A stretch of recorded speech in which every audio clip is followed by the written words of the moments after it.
تفاؤل، عندنا امل في بكره ان نكون الحياه اجمل، ودايما لو لينا حق ندور عليه، وكل واحد ما بيسيبش حقه، وكل واحد بيدور على حقه، لان الحياه حلوه وعندنا ناس جميله ودايما بتساعد كل الناس. في الحياه حلوه مع ايمن العربي هنبدا يومنا، وبعد الفاصل هنستقبل ضيفنا الجميل باذن الله اللي هيكون معانا بعد الفاصل. بس نفهمها الحياة غين ومحلى أنغامها، الحياة حلوة بس نفهمها الحياة غين ومحلى أنغامها.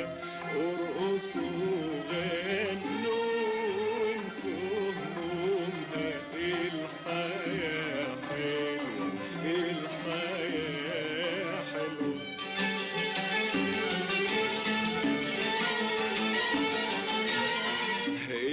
الحياة وردة للي رعاها، الحياة مرة واحدة نحياها. فوزوا بمتاعها وانسوا أوجاعها، فوزوا بمتاعها وانسوا أوجاعها. ليه نضيعها؟ دي الحياة حلوة الحياة حلوة.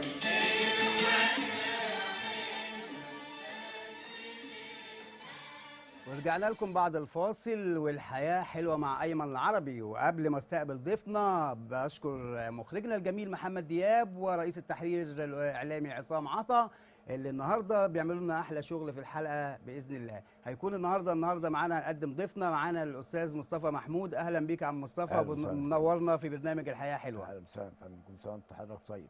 عم مصطفى طبعا من الناس المثال بنحتذي بيه، طبعا شخصية محترمة، راجل دايما بيدور على الحق، دايما مدافع عن الحق، دايما ما بيحبش الحرام، زي ما اتكلم معايا قبل الحلقة، وعرفت منه موضوع ان عم مصطفى عنده شكوى وعنده مظلمة، والنهارده جاي يتكلم معايا عن موضوعه. وقبل ما اتكلم معاه عم مصطفى بقول لك انت منين الاول يا عم مصطفى؟